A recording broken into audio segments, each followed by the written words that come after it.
संध्याकाळी ऑफिसमध्ये कामात गडलेला राघव बायकोला फोन करून म्हणाला, अनुज आज संध्याकाळी घरचे घरचे येणार आहेत. मस्त स्वयंपाक करून ठेव. अनुराधा कपाळावर आठ्या आणत म्हणाली, काय? पुन्हा तुझ्या घरचे? मला नाही जमणार हा. मी काय रोबोट आहे का? मी काही करणार नाही. एकटीने काय काय करायचं ते बघ. राघव, तुला त्यांना भेटायचं असेल तर तिकडे बाहेरच भेट. तू त्यांना कुठल्याही हॉटेलमध्ये घेऊन जा. काय खायचं आहे ते दे आणि तिकडूनच निरोप दे. बायकोचं बोलणं ऐकून राघव थोडा शांत पण ठाम आवाजात म्हणाला, अगं ते काय नेहमी येतात का आपल्याकडे? आणि मला तूही तिकडे जाऊ देत नाहीस. वर्षातून किमान एकदा तरी त्यांना आपल्या घरी येऊ दे ना. माझे आईवडील आहेत ते. अनुराधा काही उत्तर न देता मनात म्हणाली, जाऊ दे येऊ दे. ह्याच्या घरी घरच्यांना मी काहीच करणार नाही. कशालाच हात लावणार नाही. त्याला जे करायचे ते करू देत. तिने काही न बोलता रागाने फोन ठेवला आणि चादर पांघरून झोपली. रात्री 7:30 वाजता दरवाजावरची बेल वाजली. सासू-सासरे येणार आहेत म्हणून तिने आजारपणाचं नाटक केलं होतं. त्यामुळे हळूहळू चालत जाऊन अनुराधाने दरवाजा उघडला आणि समोरचं दृश्य पाहून तिला आश्चर्याचा धक्काच बसला. कारण राघवच्या बोलण्यावरून तिला वाटत होते की तिचे आई-बाबा येणार आहेत.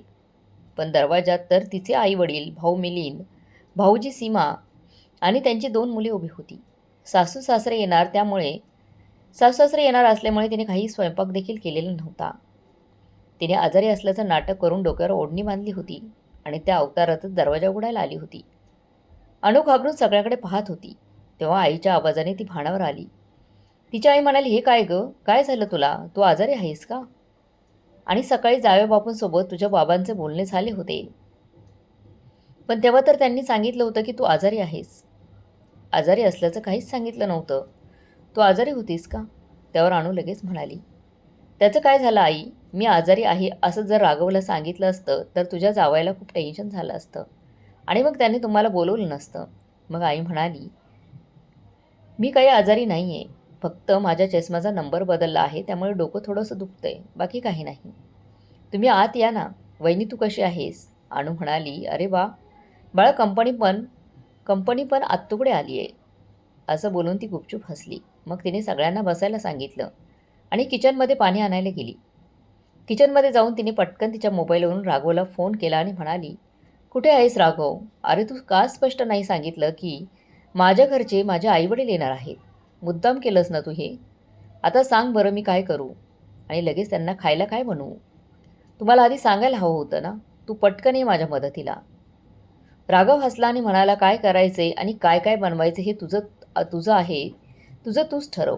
मी शहरात नाही आहे. मी आणि माझ्या घरचे हिल स्टेशनला आलो आहे. आणि हो, तुझ्या घरच्यांना सरप्राईज म्हणून मीच बोलवलं होतं. खास करून तुला धडा शिकवण्यासाठी. एक लक्षात ठेव अनु, जोपर्यंत तू माझ्या घरच्यांना आपलं मानत नाहीस तोपर्यंत मी तुझ्या घरच्यांना आपलं मानणार नाही. हे सगळं ऐकून अनुला खूप राग आला. ती म्हणाली, मला न सांगता आणि एकटीला सोडून तू तुझ्या आईवडिलांसोबत बाहेर फिरायला गेलास. राघव म्हणाला, या सगळ्या गोष्टींसाठी तूच जबाबदार आहेस. असं म्हणत त्याने फोन कट केला आणि फोन ठेवून दिला. तिकडे बाहेरच्या खोलीत तिच्या माहेरची मंडळी बसलेली होती. तिची आई किचनमध्ये आली आणि म्हणाली, काय ग अनु? काय अनु? अनु का चहा पाणी? पाहायचं सोडून आम्हाला बाहेर बसून फोनवर गप्पा मारत बसलीयस? अगं तुझे बाबा आणि मी आलो असतो तर मला याचा काही फरक पडला नसता. पण तुझे दादा आणि वहिनी आले आहेत.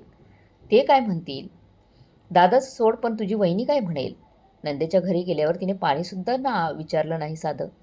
सरळ आत जाऊन बसली आहे, फोनवर बोलतीये ते. आईचं बोलणं ऐकून अनुने पटकन सगळ्यांसाठी पाणी दिलं. त्यानंतर प्रत्येकाच्या आवडीप्रमाणे चहा, कॉफी आणि सरबत करून दिला. आईला अनुच्या चेहऱ्यावर ती नाराज असल्याचं जाणवलं. आईने तिला पाहून विचारलं, काय गं? तू अजून स्वयंपाक केलेला नाहीस का? तुला जावईबापूने सांगितलं नाही का? अगं अगं आम्हाला जेवायला बोलवलं म्हणून तर सगळे आम्ही आनंदात इकडे आलो होतो ना.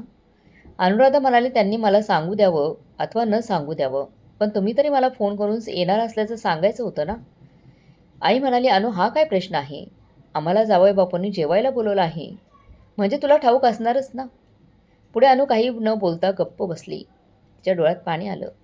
तेवढ्यात तिथे तिचा भाऊ मिलिंद आला आणि म्हणाला, मला तर वाटलं आपल्याला सगळ्यांना पाहून ताई खुश होईल, पण तिच्या चेहऱ्याकडे पाहून असं वाटते की आपण इथं येणं तिला आवडलेलंच नाही आहे. भावाचं बोलणं ऐकून अनुच्या डोळ्यात पाणी आलं. ती म्हणाली, अरे दादा असं का बोलतोयस? तुम्ही माझ्या घरी आलात हे मला का नाही आवडायचं. तिने पटकन कोणाची मदत न घेता स्वयंपाक पटकन बनवला आणि काही वेळातच सगळे जेवायला बसले. मिलिंद म्हणाला, ताई अजून भाऊजी कसे आले नाहीत. तेव्हा ती प करत म्हणाली, दादा. दादा म्हणाले, अरे ते बाहेर फिरायला गेले आहेत. तिचं बोलणं ऐकून आईवडिलांनी एकमेकांकडे पाहिलं. मनात प्रश्नांची गर्दी झाली होती. तिच्या आईबापांना सर्वात मोठा प्रश्न होता की आम्हाला घरात बोलवून आणि अनुला एकटीला घरात सोडून जावईबापू बाहेर फिरायला कसे गेलेत. तेव्हा त्यांनी अनुला काहीही सांगितलं नाही. सगळ्यांनी जेवण केलं. अनु एकटी घरात आहे असा विचार करून सगळे रात्री तिच्या घरीच थांबले. दुसऱ्या दिवशी सकाळी अनु झोपाळ्यावर पेपर वाचत बसलेल्या बाबांना चहा दिला. तेव्हा अनुराधाचे वडील तिला शांतपणे म्हणाले, अनुराधा, बरं सांग ना, तुझ्यात आणि जावईबापूंमध्ये काहीतरी गडबड आहे का? काही झालंय का? काल इथे आल्यानंतर तुझा चेहरा पाहून आम्हाला खूप धक्का बसला. तुला आम्ही इथे आलेलं आवडलं नाही का? आवडलं नाही हे स्पष्ट जाणवत होतं तुझ्या चेहऱ्यावर. आणि आता सगळ्यात जास्त काळजी वाटते की तू आजारी असताना तुला एकटं सोडून ते बाहेर कसे फिरायला गेले. काही झालं तरी मी त्यांना याचा जबाब नक्कीच विचारणार आहे. बाबांचं बोलणं ऐकून अनुराधा आता मात्र घाबरली आणि म्हणाले, बाबा तुम्ही त्यांना काही प्रश्न विचारू नका. त्यांचे फिरायला जायचं आधीच ठरलेलं होतं. ते त्यांच्या मित्रांसोबत गेले आहेत म्हणून मला सोबत घेऊन गेले नाहीत. बाबा रागात आहे हे तिला स्पष्ट दिसत होतं. ती खूप घाबरली होती. काही वेळाने अनुचा भाऊ आणि भाऊजाई घरी जायला निघाले. तिचा भाऊ म्हणाला, आई बाबा आता आम्ही दोघं निघतो, आम्हाला ऑफिसला जायचं आहे. भाऊजी येईपर्यंत तुम्ही दोघे इथंच थांबा अनुसोबत. मी त्यांना 2-3 वेळा फोन लावला पण त्यांचा फोन लागला नाही. आपण सगळेच गेलो तर ताई एकटी कशी राहणार. आजकाल दिवस खूप वाईट आहेत.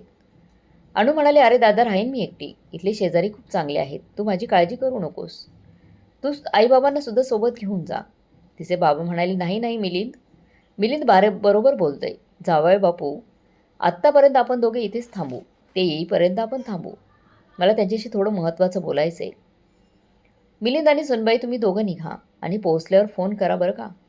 बाबा असं म्हणत ते दोघं निघून गेले. 4 दिवसांनी राघव घरी परतला. पाहिलं तर त्याचे सासू-सासरे टीव्ही पाहत बसले होते. त्याला नीट माहीत होतं की जोपर्यंत तो घरात येणार नाही तोपर्यंत अनुच्या आईबाबा तिला एकटीला सोडणार नाहीत. घरात येताच राघवने सासू-सासऱ्यांना वाकून नमस्कार केला. सासू म्हणाले, कसे आहेत जावई बापू? आणि हे काय वागणं झालं का? आम्हाला जेवायला बोलवून तुम्ही ट्रिपला निघून गेलात. राघव म्हणाला, आई आधी मला तुमच्या पहिल्या प्रश्नाचं उत्तर देऊ द्या. मग मी मस्त मजेत सांगतो की मी ट्रिपला का गेलो होतो. तुमची मुलगी तुम्हाला ते सगळं सांगेल. अनुचे बाबा म्हणाले, हे काय जावई बापू? तुम्ही मित्रांसोबत फिरायला जाण्याचा प्लॅन केला होता ना, मग गेलात. पण माझ्या मुलीला काय विचारायचं? आणि सांग, त्या घरात बायको एकटी असताना कुठलाही नवरा तिला सोडून फिरायला जातो का? 4 दिवस बैठकीच्या खोलीतून मोठमोठ्याने बोलण्याचा आवाज ऐकून अनु बाहेर आली आणि म्हणाले, अरे राघव, तू कधी आलास? तू सांग ना, चहा घेणार की थेट जेवायला बसूया? राघव म्हणाला, नाही मी बाहेरून आलोय. आईने जेवल्याशिवाय सोडलंच नाही.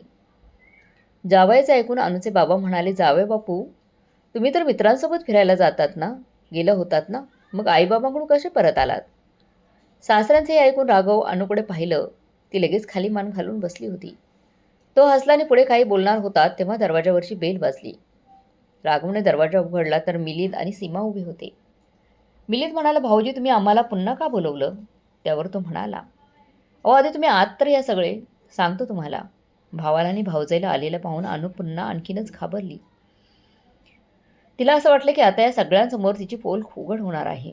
राघव म्हणाला, मिलिंद आणि सीमाताई, मी तुम्हाला बोलवलंय कारण आता जे काही मी सांगणार आहे ते ऐकायला तुम्हीही हजर असायला हवं असं मला वाटतं. विशेषतः सीमाताई. त्यांना काहीच कळत नव्हते की राघवला खरंच काय सांगायचंय. मिलिंद म्हणाला, भाऊजी तुम्ही आम्हाला जेवायला बोलवलं पण घरात तुम्हीच नव्हतात. असं बोलून स्वतः बाहेर फिरायला जाणं तुम्हाला शोभतं का? राघव म्हणाला, आई बाबा, मिलिंद आणि सीमाताई, मला तुमच्याबरोबर अणूबद्दल काहीतरी सांगायचं आहे. काही महिन्यांपूर्वी माझे आईवडील अचानक माझ्या घरी आले. ते अचानक का आले असं विचारल्यावर अणू माझ्याशी भांडू लागली. हे ऐकता तिच्या आईने म्हणाली, अणू हा काय आगाऊपणा आहे गं? हे त्यांच्या मुलाचं घर आहे. ते कधीही येऊ शकतात आणि जसं वाटेल तसं ते कितीही दिवस इथे राहू शकतात, अगदी कायमचेही. मग तू का भांडलीस त्यांच्याशी? जावई बापूंसमोर आणि अणू मान खाली घालून उभी होती. राघव पुढे म्हणाला, आई ती फक्त भांडली नाहीये. माझे आई वडील आठवडाभर राहणार आहेत असं समजल्यावर ती तिच्या मैत्रिणींसोबत लोणावळ्याला फिरायला गेली. बिचारे आई बाबा फक्त 2 दिवसात परत गावी गेले.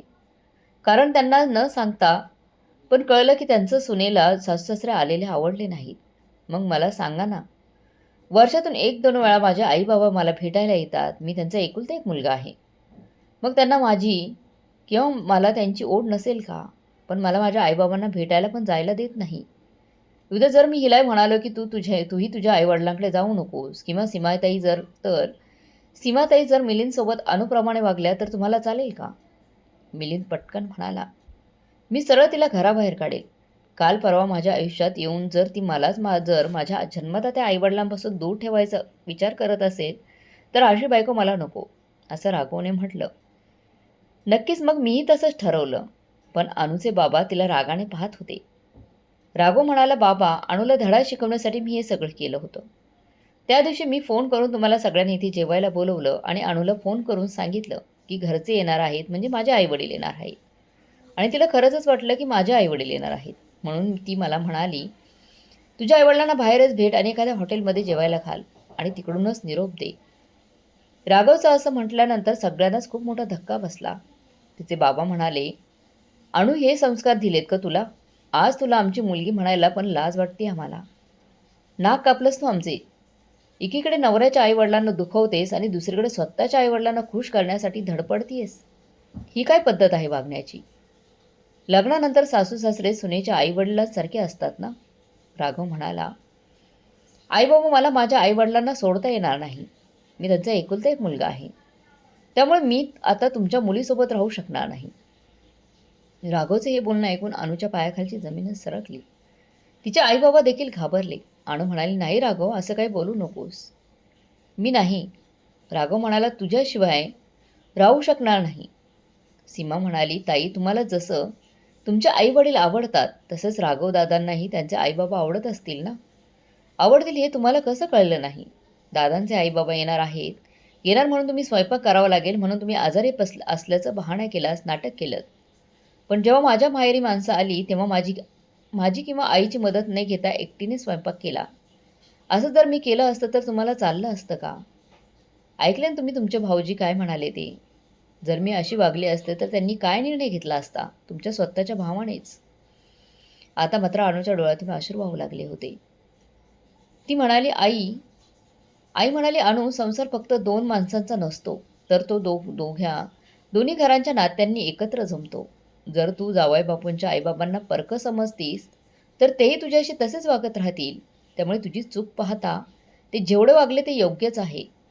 अनुराधा आता रडत म्हणाली, आईबाबा, मी खरंच चुकले. माझ्या मूर्खपणामुळे मी सासू-सासऱ्यांना नेहमी परके समजले. पण राघवने तिला आरसा दाखवला. अनुने राघवचे पाय धरून माफी मागितली. ती रडत म्हणाली, राघव, मला माफ कर. मी खरंच खूप मोठी चूक केली. तुझे आईबाबा हे माझेही आहेत हे मी कधीही लक्षातच घेतलं नाही. मी माझ्या आईवडिलांना जसा मान देते तसंच त्यांनाही मान द्यायला हवा होता. पण मी त्यांच्याशी नेहमी थोडं परकं वागत होती. पण आता असं होणार नाही. मला समजलं की संसार टिकवण्यासाठी फक्त पती-पत्नीचं नातं पुरेसं नसतं, तर दोन्ही घरातलं प्रेमही जपणं गरजेचं असतं. तिचे बाबा म्हणाले, अनु बाळा, आम्ही तुझे आईबाबा आहोत. तू जसं वागशील त्यातून आमच्या केलेल्या संस्काराचंही दर्शन होईल. कोणतेही आई-वडील आपल्या मुलांवर चुकीचे संस्कार करत नाहीत. त्यामुळे तुला चुकीचं वागताना पाहून आम्हाला देखील वाईट वाटलं. पण आता तुझ्या डोळ्यात पाहून खरंच तुला पश्चाताप वाटते असं जाणवत आहे. म्हणून आजच वचन दे की यापुढे तू राघवच्या आईवडिलांनाही तुझ्या आईवडिलांसारखंच मानशील. अनुराधाचे डोळे पुसत म्हणाली अनुराधा, हो बाबा, मी वचन देते. आतापासून प्रत्येक सण, प्रत्येक आनंद, प्रत्येक दुःख मी माझ्या सासू-सासऱ्यांसोबत वाटून घेईल. सीमा पुढे आली आणि म्हणाली, ताई, आज तुम्ही तुमची चूक मान्य केली. तेच खूप मोठं आहे. जाऊ द्या भूतकाळात काय झालं त्यावर विचार करू नका. यापुढे तुम्ही सगळे एकत्र प्रेमाने राहा. राघवच्या डोळ्यात समाधान चमकले. तो म्हणाला, बस अनुराधा, हेच तर मला हवं होतं. मला नेहमी वाटत होतं की तू छान सून होऊ शकतेस, पण थोडा हट्ट आणि अहंकार तुला मागे ओढत होता. आता आपलं दोघंच आईवडिलांचा सन्मान करणार. अनु त्याच्या हातावर हात ठेवून हळू आवाजात म्हणाली, धन्यवाद राघव, मला चूक सुधारायची संधी दिल्याबद्दल. आज तुझ्यामुळे मी स्वतःला ओळखू शकले. तू लवकरात लवकर जाऊन आईबाबांना कायमसाठी इथे घेऊन ये, असं म्हणाली. अनुराधा हे ऐकताच राघव खूप खुश झाला आणि अनुराधाच्या आईवडीलही आनंदी झाले. काही वेळाने ते सगळे आपापल्या घरी परतले. 2 दिवसांनी राघव गावाकडे जाऊन आईबाबांना घेऊन आला. घरी आल्यानंतर अणूने सासूबाईंना आणि सासऱ्यांना खाली वाकून नमस्कार केला आणि म्हणाली, आई बाबा हे तुमचं घर आहे आणि हो, आता तुम्ही गावाला जाणार नाहीत. आपण सगळे इथेच आनंदाने एकत्र राहू. सुनेमध्ये झालेला बदल पाहून राघवचे आईबाबा खूप आश्चर्यचकित झाले. अनुराधा पुढे म्हणाले, आई बाबा मी आधी तुमच्याशी खूप चुकीचं वागली आहे. त्याबद्दल मला माफ करा. मोठ्या मनाने माफ करा. राघवच्या आईबाबांनी देखील मोठ्या मनाने अनूला माफ केलं. अनुच्या डोळ्यात आनंदाश्रू आले.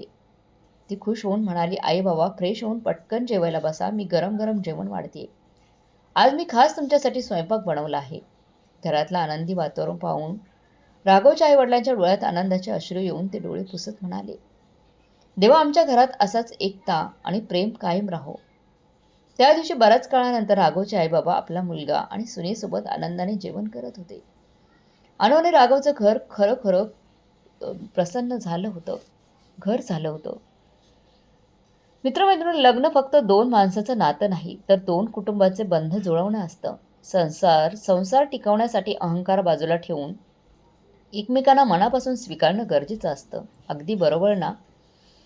तर मग मित्रमैत्रिणींनो, राघवने घेतलेली परीक्षा, अणूची परीक्षा आणि शिकवलेला धडा तुम्हाला कसा वाटला कमेंट बॉक्समध्ये नक्की कळवा.